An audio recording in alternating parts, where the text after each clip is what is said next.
여러분 반갑습니다. 마가복음 말씀 묵상 시간입니다. 우리가 균형 잡힌 신앙생활을 해나갈 수 있기를 간절히 소망합니다. 균형을 잃은 신앙생활이 있습니다. 첫 번째는 극단적 종말 신앙을 가지고 현재의 삶을 도외시하며 살아가는 것입니다. 여러분, 어떤 사람이 이런 경우가 있습니다. 내가 교회 안에서 예배하고 전도하고 성도들과 교제하고 그리고 봉사하고 이런 일은 참 가치 있고 영적인 일이라 생각하면서 세상에 돌아가서 가정에서 가사일을 돌보는 것이나 또 직장에서 열심히 일하는 것들은 이건 굉장히 세속적인 일이기 때문에 내가 왜 이런 일을 하고 살아가야 하나 그렇게 생각하는 경우가 있습니다. 대단히 잘못된 균형을 잃어버린 신앙이다라고 볼 수 있습니다. 우리 하나님께서 말하는 정말 건강한 신앙은 하나님 앞에 예배할수록 삶 속에서도 거룩한 삶을 살아가야만 합니다. 가정에서도 직장에서도 우리가 가지고 있는 전문성과 또 성실함을 가지고 책임감 있게 살아가는 것이 필요합니다. 그래야만 우리가 빛을 드러낼 수 있습니다. 우리가 세상에서 빛을 드러내는 그런 착한 행실, 선한 행실을 드러낸다는 것은 정말 저 사람 같으면 내가 예수 믿고 싶다.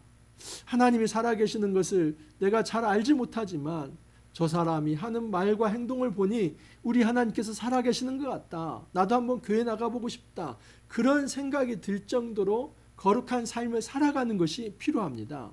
그런데 이렇게 살아가지 않고 오히려 그냥 신앙생활은 오직 교회에서만 하는 것이고 또 이런 어떤 영적인 일만이 최고의 가치가 있는 일이며 삶 속에서 내게 맡겨진 일을 행하는 것은 그렇게 중요한 일이 아니라 생각하면서 대충 살아간다면 이것은 대단히 균형을 잃어버린 것이고 하나님도 기뻐하지 않는 삶입니다. 자, 그 반대의 또 다른 극단의 잘못된 균형을 잃어버린 영성이 있습니다.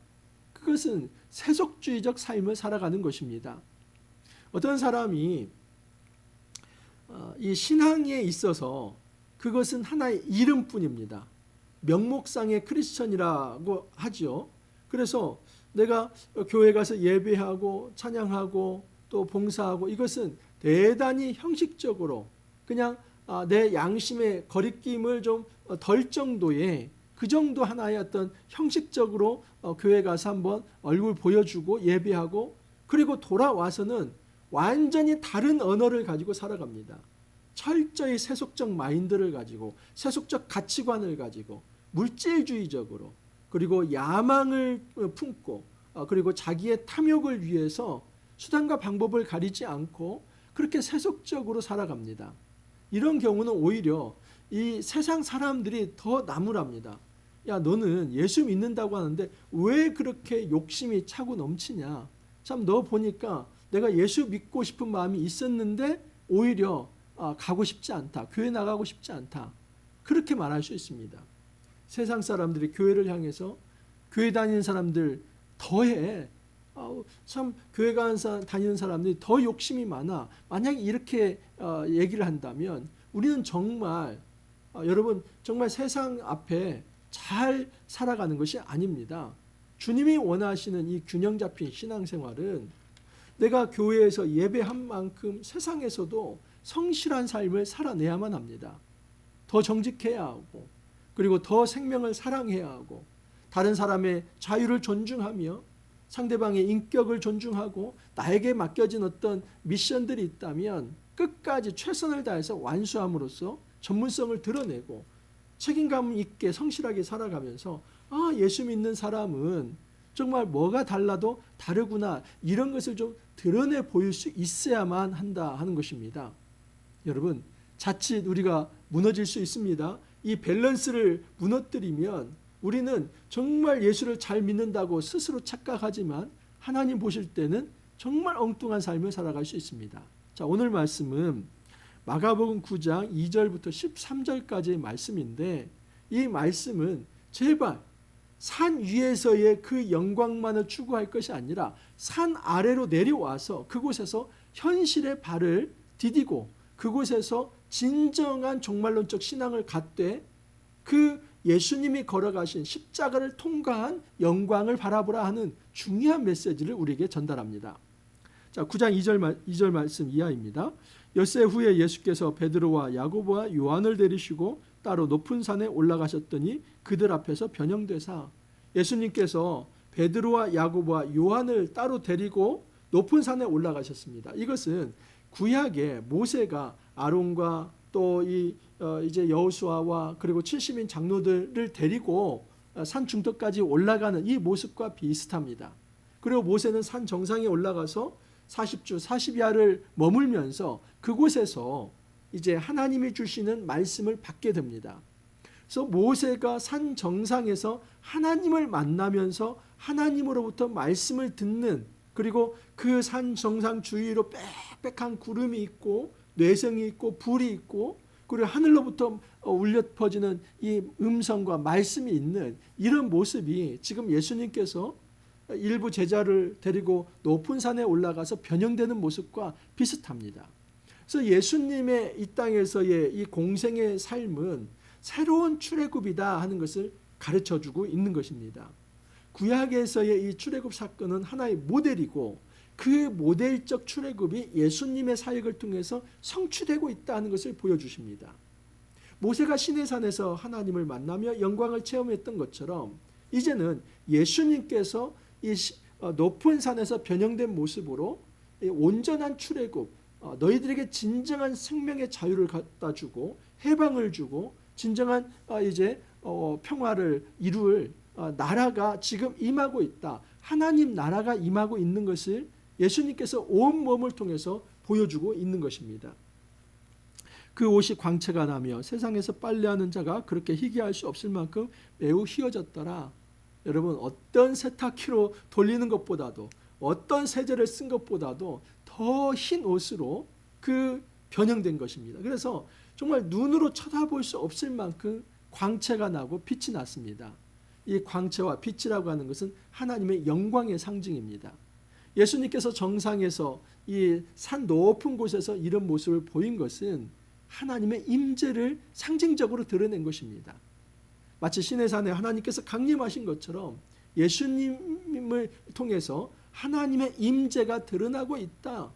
예수님께서 이 땅에 하나님의 아들로 오신 진정한 메시아이다. 그것을 보여주고 있는 것입니다. 자, 근데 그때 산 정상에 누가 있냐면 이에 엘리야가 모세와 함께 그들에게 나타나 예수와 더불어 말하거늘, 예수님께서 중심에 계시는 거죠. 그리고 그 좌우에 모세와 엘리야가 있습니다. 모세는 모세 오경을 대표하고 엘리야는 나머지 예언서를 대표합니다. 그래서 구약에 말하는 이 구약의 어떤 모든 예언이 예수님을 통해서 성취되고 있다는 것을 보여줍니다. 여러분, 엘리야도 지금 이제 말라기에서도 이야기하지만 이 모든 하나님의 심판의 날에 엘리야가 먼저 올 것을 얘기합니다. 그리고 엘리야는 모든 선지자의 어떤 대표격이라고 볼 수 있습니다. 모세도 마찬가지입니다. 사실 모세도 자기 스스로를 선지자로서 또 얘기합니다. 나와 같은 선지자 하나가 올 것이다. 여러분, 이것은 구속사적으로 메시아에 대한 예언입니다. 그래서 모세가 예언했던, 엘리야가 예언했던 진정한 선지자, 그분이 바로 예수님이고, 예수님은 단지 선지자가 아니라 왕적 메시아, 그리고 제사장적 메시아, 또 선지자적 메시아로서 이 땅에 하나님이 약속한 메시아로 왔다 하는 것을 보여주고 있는 것입니다. 사실 제자들이 긴가민가 하는 것이 있습니다.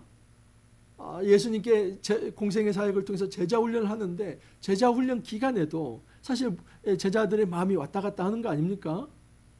이 광풍이 불고 또 바다 한가운데 있으면 예수님이 오심에도 불구하고 유령이라고 하는가 하면 예수님이 배에 같이 탔는데도 무서워하고, 이게 제자들의 모습 아닙니까? 병을 고치고 또 예수님께서 이제 귀신을 쫓아내는 이 축기를 함에도 정말 저분이 메시아 맞나?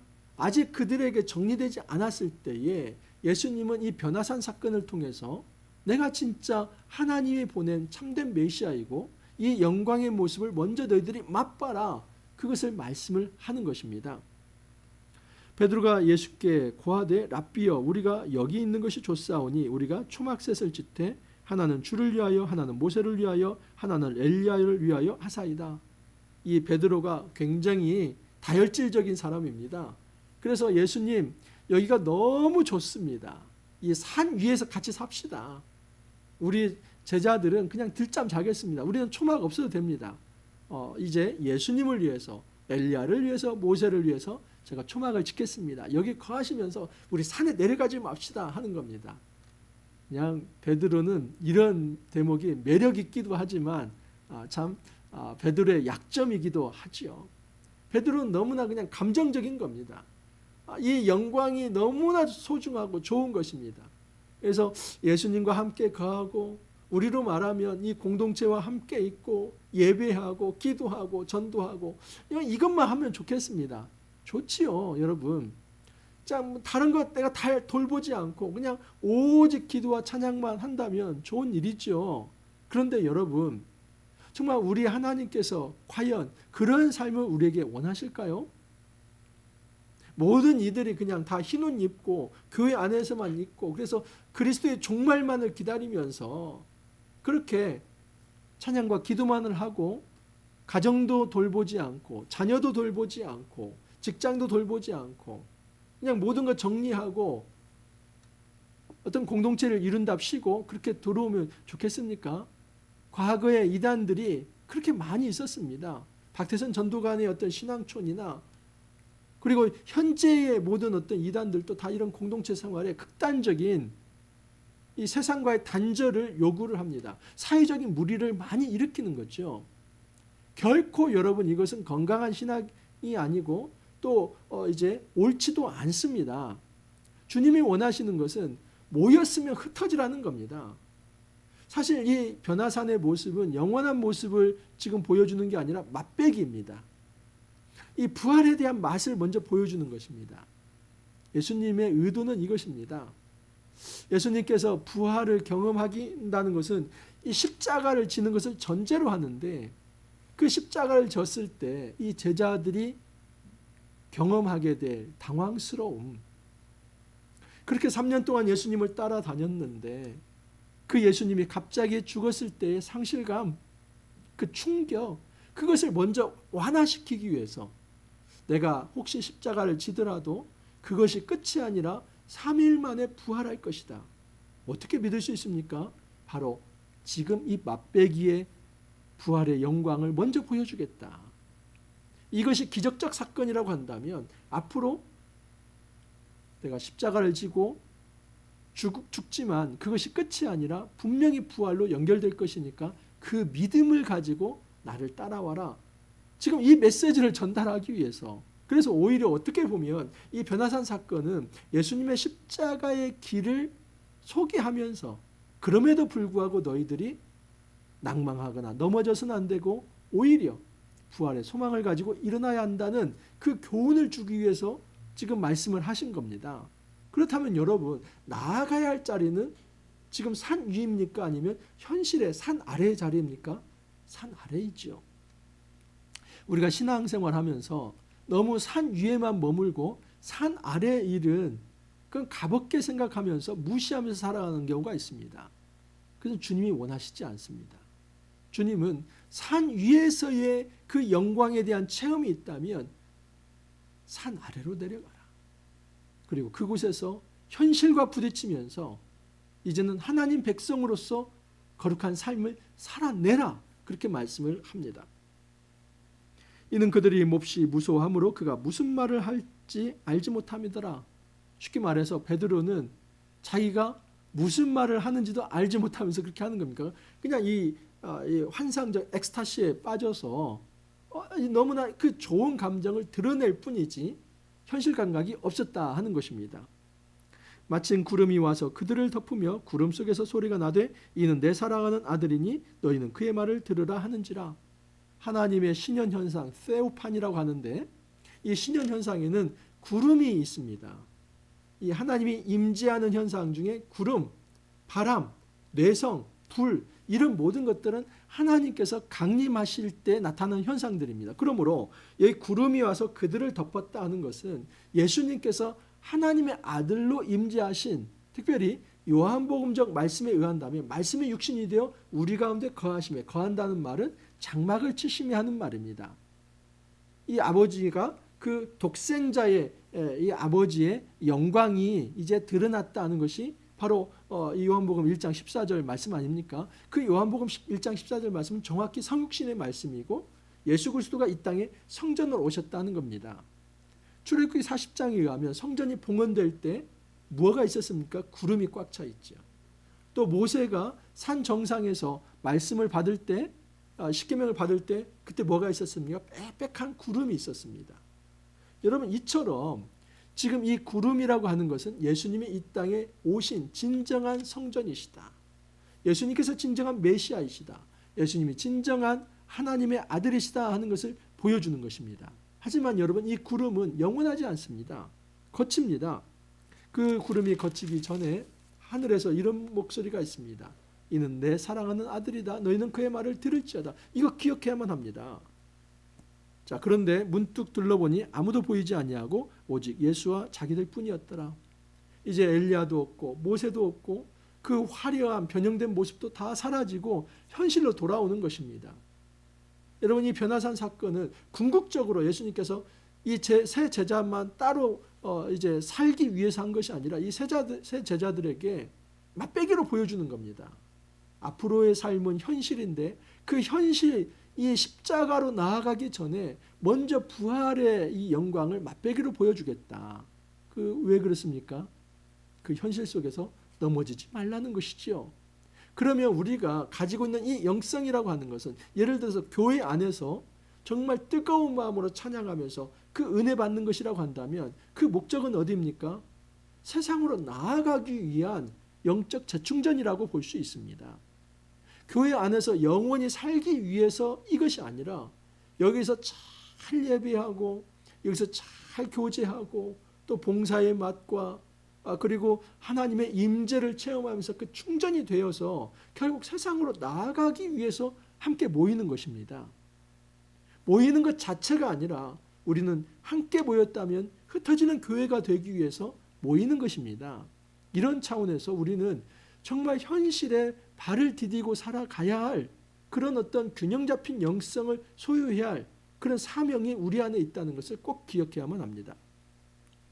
그들이 산에서 내려올 때 예수께서 경고하시되 인자가 죽은 자 가운데서 살아날 때까지 본 것을 아무에게도 이르지 말라 하시니 그들이 이 말씀을 마음에 두며 서로 문의하되 죽은 자 가운데서 살아나는 것이 무엇일까 하고 예수님은 자신의 죽음, 순환을 예언합니다. 십자가를 예언합니다. 그런데 제자들은 이것을 받아들이지 못합니다. 제자들이 예수님을 따랐을 때 그 당시에 이 목표는 죽는 데 있지 않습니다. 예수님이 예루살렘에 올라가면 엄청난 일이 일어날 걸로 기대했습니다. 귀신을 쫓아내고 병자를 고치실 만한, 그리고 물 위를 걸어오실 만한 그런 정도의 능력을 가지신 분이라면 그분 말씀 한마디로 로마 군병을 완전히 다 잡아뜨리게 하고 그 예수님이 이제 왕으로 등극하고 많은 사람들이 예수 주위에 몰려들어서 이 로마를 축출할 수 있는 진짜 정치적 군주로 세워질 것이다 하는 그런 장밋빛의 기대와 소망이 제자들에게 있었던 것입니다. 예수님이 진짜 메시아라고 한다면 이 그들이 기대했던 해방이 정치적으로 군사적으로 성취될 것을 믿었던 것입니다. 그런데 예수님이 초치는 얘기를 하죠. 내가 죽을 것이다. 그렇지만 나는 다시 살아날 것이다. 그래서 예수님의 초점은 죽는다는 게 있는 게 아니라 살아난다는 겁니다. 하지만 부활이라고 하는 것은 대전제가 죽음이 있어야만 부활이 있는 겁니다. 죽지 않으면 부활은 있을 수 없습니다. 다시 말해서 고난이 있어야만 영광이 있는 겁니다. 근데 우리 기독교인들은 무엇만을 추구합니까? 영광, 사는 것만을 추구하죠. 우리가 정말 살고 싶고 우리가 정말 영생을 누리고 싶고 우리가 정말 부활을 체험하고 싶다면 예수님이 지신 그 십자가를 지고 나도 죽음을 체험할 수 있어야만, 예수 안에서 십자가 안에서 나도 죽음을 체험할 수 있어야만 부활로 넘어가는 것입니다. 주님은 고난이 없는 영광이 아니라 고난을 통과한 영광이다. 그것을 보여주기 위해서 먼저 변화산 사건을 보여준 것입니다. 이에 예수께 묻자와 이르되 어찌하여 서기관들이 엘리야가 먼저 와야 하리라 하나이까 궁금했습니다. 지금 예수님이 변화산에 올라갔을 때 엘리야가 있지 않았습니까? 심지어 모세도 있었습니다. 그런데 여러분 말라기 말씀이 이런 말씀이 있습니다. 말라기 4장 5절을 보면 보라 여호와의 크고 두려운 날이 이르기 전에 내가 선지자 엘리야를 너희에게 보내리니 크고 두려운 날은 하나님의 심판의 날입니다. 그 심판의 날에 하나님께서 먼저 엘리야를 보낸다는 겁니다. 그러니까 엘리야가 임했다는 것은 하나님의 심판이 시작된다는 겁니다. 그러면 하나님의 심판이 시작되면 예수님께서 지금 엘리야가 왔고 예수님이 중앙에 섰고 그러면 심판이 시작되면 왜 예수님이 죽냐는 거죠. 아니 예수님이 심판자로 오셨는데 예수님이 죽는다는 게 이해가 안 되지 않습니까? 그건 저는 정말 이 제자들의 궁금증에 공감이 됩니다. 충분히 제가 그 시대에 갔더라도 이런 질문을 했을 법합니다. 왜냐하면 예수님 방금 전에 엘리야를 만났기 때문에 엘리야가 왔다면 이제는 본격적인 종말의 시대 하나님의 심판이 임하는데 심판의 주권자가 죽는다? 그러면 어떻게 이 세상을 심판할 수 있지? 이 궁금증이 드는 거죠. 여기에 대해서 예수님이 이렇게 말씀을 합니다. 이르시되 엘리야가 과연 먼저 와서 모든 것을 회복하거니와 어찌 인자에 대하여 기록하기를 많은 고난을 받고 멸시를 당하리라 하였느냐. 예수님께서 말씀하신 이 엘리야는 세례 요한입니다. 마태복음 11장 11절 이하에 이런 말씀이 있습니다. 내가 진실로 너희에게 이르노니 여자가 낳은 자 중에 세례 요한보다 큰 이가 일어남이 없도다. 그러나 천국에서는 극히 작은 자라도 그보다 크니라.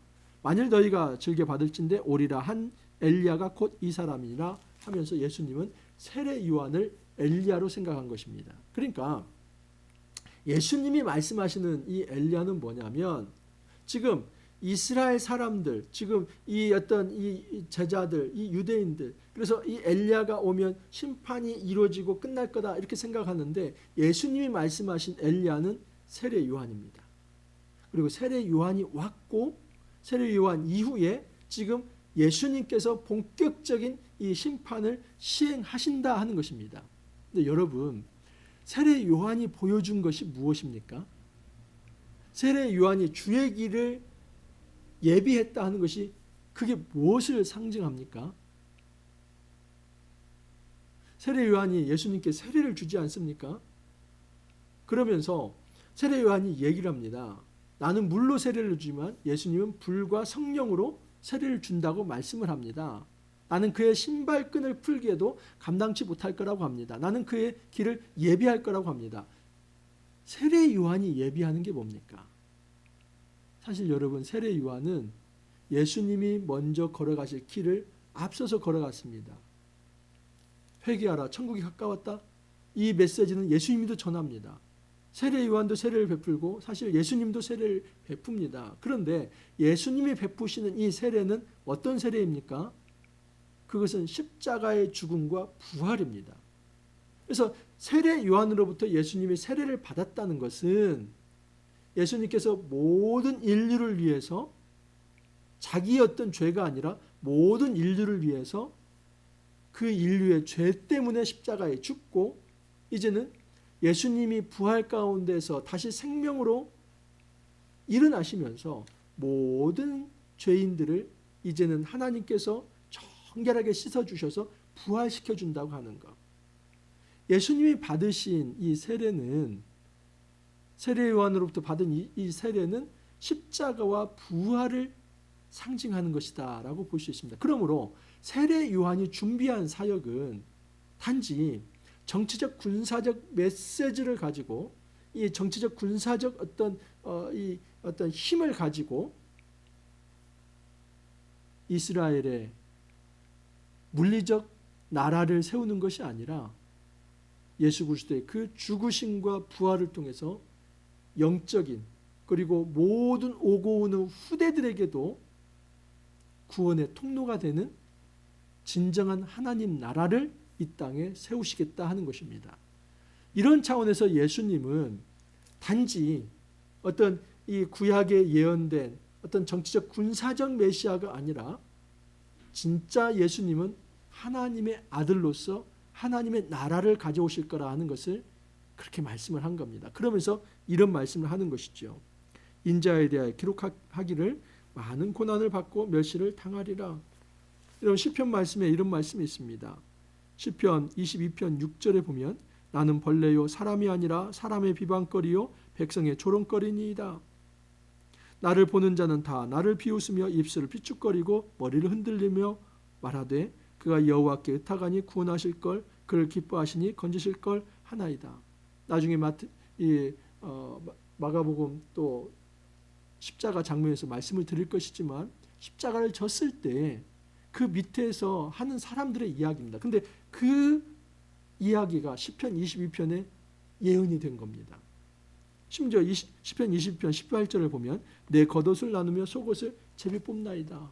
그 십자가 밑에서 군병들이 제비 뽑는 일이 나옵니다. 이사야 53장에 보면 고난받는 종에 대한 이야기가 나옵니다. 주님이 말씀하시는 것은 옳다. 엘리야는 이미 왔는데 그는 바로 세례 요한이고 세례 요한이 제시하는 하나님 나라는 십자가와 부활을 통해서 이루어질 하나님 나라다. 그리고 나는 지금 십자가를 먼저 경험해야만 부활의 영광에 참여할 수 있다 하는 것을 이 변화산 사건을 통해 예수님께서 먼저 제자들에게 가르쳐 주시는 것입니다. 여러분, 우리가 현실의 이 땅에 발을 딛고 참다운 영성을 추구할 수 있기를 소망합니다.